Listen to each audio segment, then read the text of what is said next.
오늘도 예수님 안에서 새로운 것들을 발견하고 경험하고 확신 가지시는 의미 있는 하루가 되시기를 예수님의 이름으로 축복합니다. 하나님이 약속해 주신 가나안 땅 궁금하기도 합니다. 들어가 보고 싶고 확인해 보고 싶기도 합니다.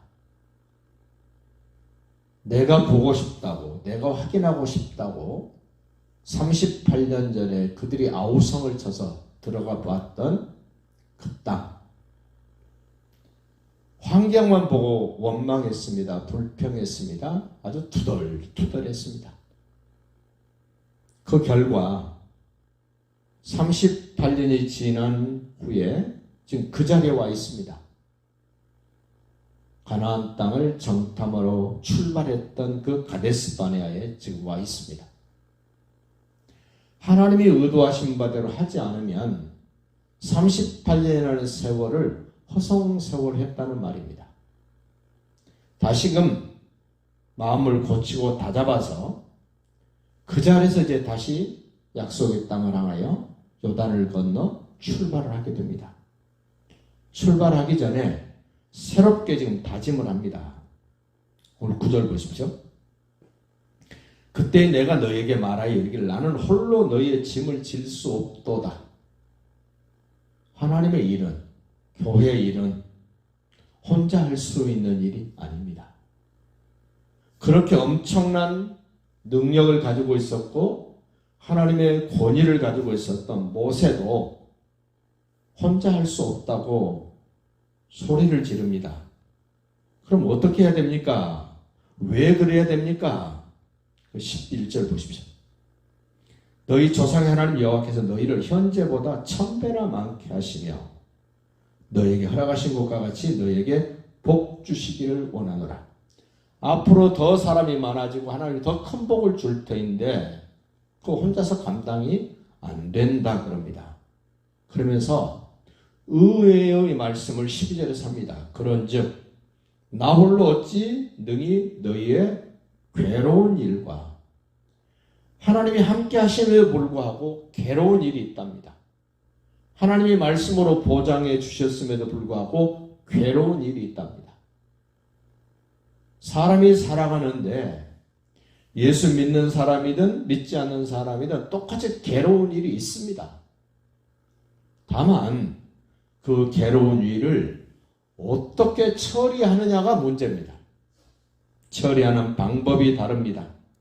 처리하는 결과가 다르다는 겁니다. 괴로운 일이 있습니다.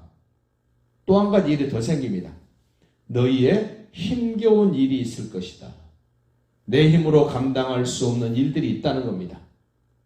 언약 백성임에도 불구하고 예수를 그리스도라고 인정하면서 신뢰하면서도 힘겨운 일이 있답니다. 내 힘으로 안 되는 일들, 아무리 생각해보고 또 생각해봐도 나는 해결할 수 없는 그런 일들이 언약 백성들에게도 있다는 겁니다. 또 한 가지가 더 있습니다. 너희의 다투는 일을 담당할 수 있으랴. 믿음 안에 있습니다. 말씀 안에 있습니다. 성령의 도우심을 받고 하나님의 언약 백성으로 당당하게 살아갑니다마는 그 사람들끼리도 다툼이 있다는 겁니다.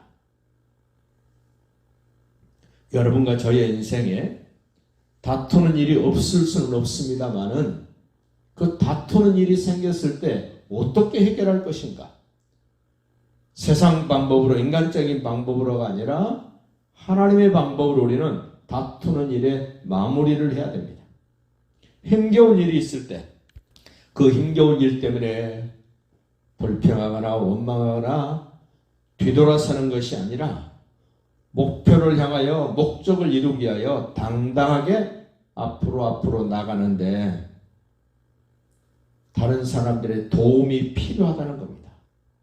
괴로운 일도 그렇습니다. 어떻게 해결해야 됩니까? 13절 얘기합니다.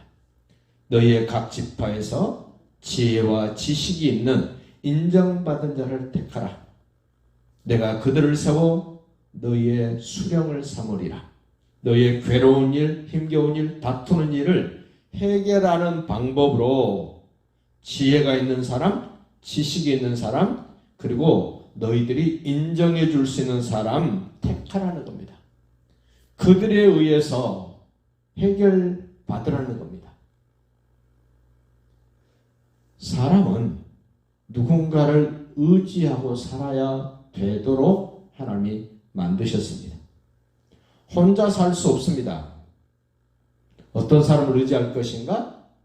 하나님의 언약 백성 가운데 지혜가 있는 사람. 지혜는 다른 성경에서 이렇게 말씀합니다. 여호와를 경외할 줄 아는 것이 지혜의 근본이다.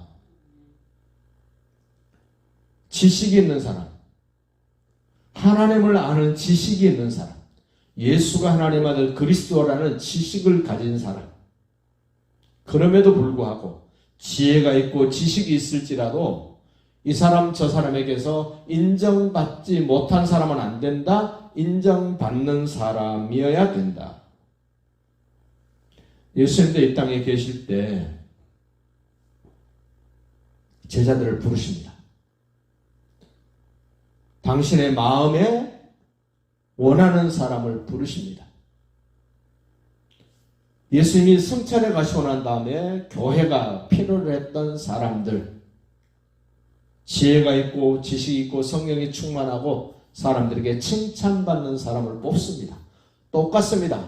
하나님은 옛날 구약에나 예수님 당시에나 신약시대나 똑같습니다. 지금도 그렇습니다. 15절 보십시오. 내가 너희 지파의 수령으로 지혜가 있고 인정받는 자들을 취하여 너희의 수령을 삼되 각 지파를 따라 1000부장, 100부장, 50부장, 10부장, 조장을 삼아서 너희들의 다투는 일, 힘겨운 일, 괴로운 일들을 해결해 나갈 것이다. 그러면서 16절요. 내가 그때 너희 재판장들에게 명하여 이르기를 너희가 너희의 형제 중에서 송사를 들을 때에 재판할 때에 쌍방간에 공정히 판결할 것이며 지혜가 있는 사람 공정해야 된답니다. 하나님을 아는 지식 있는 사람 공정해야 된답니다. 사람들에게 인정받는 사람 공정해야 된답니다. 치우치면 안 된다는 겁니다. 그들 중에 있는 타국인에게도 똑같이 해라. 하나님의 나라의 법정은 언약 백성이나 이방인이나 타국인도 나그네도 똑같다는 겁니다. 그래서 또 한 번 더 의미 있는 말을 17절에서 합니다. 재판은 하나님께 속한 것인즉 심판도 하나님께 속했습니다. 재판도 하나님께 속했습니다. 전쟁도 하나님께 속했습니다. 너희는 재판할 때 외모를 보지 말고, 외모라는 말은 잘생겼냐 못생겼냐가 보다도 내가 아는 사람이냐 모르는 사람이냐 그거 보지 말라는 겁니다. 그 사람이 존귀한 사람인지 천한 사람인지 그것도 보지 마라. 그리고 너희는 어떤 사람의 낯을 두려워하지 말고 하나님을 두려워해라. 그리고 조장이든 10부장이든 50부장이든 100부장이든 1000부장이든 너희가 재판하기 어려운 일들, 이건 도저히 내 지식으로는 내 지혜로는 분별할 수가 없다라고 생각되는 그러한 내용들은 모세에게 보내라는 겁니다. 그럼 보십시오. 1000부장, 100부장, 50부장, 10부장, 조장 다 동원을 하고 그래도 해결이 안 되면 모세가 해결을 하고, 그렇다면 언약 백성들은 해결 안 될 일이 있습니까? 없습니다. 내가 아무리 크고 엄청난 일을 지금 가지고 괴로워하고 힘들어하고 다툼이 있어도 통쾌하게 해결하시는 하나님, 해결하는 방법이 있고 내용이 있고 결과가 있다는 겁니다.